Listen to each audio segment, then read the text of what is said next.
বাইনাল আবদি ও বাইনাল কুফরি তারকুস সালাত। মুসলমান আর ইমানদারের ভিতরে পার্থক্য হলো নামাজ। এই নামাজ আমরা পড়ি না কিন্তু দাবি করে আমি মুসলমান। মহিলারা পর্দা করে না কিন্তু দাবি করে মুসলমান। এরপরে সিগারেট ছাড়ে না দাবি করে মুসলমান। নেশা ছাড়ে না দাবি করে আমি মুসলমান।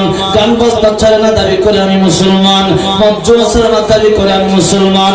সুদ ঘুষ ছাড়ে না দাবি করে আমি মুসলমান। এরকম না আমি মুসলমান কিন্তু কাজের বেলায় না এরকম আসে না।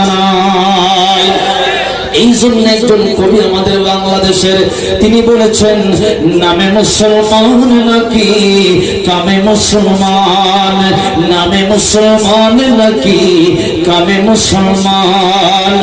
নামে কামে মিল না হলে, নামে কামে মিল না হলে বইবে যে তুফান তুমি। নামে মুসলমান নাকি কামে মুসলমান তুমি, নামে মুসলমান নাকি কামে মুসলমান। নাম রেখেছে আব্দুর রহিম কালমা জানে না, এই সমাজে এমন লোকের সংখ্যা অগণা। নাম রেখেছে আব্দুর রহমান নামাজ পড়ে না, এই সমাজে এমন লোকের সংখ্যা অগণা।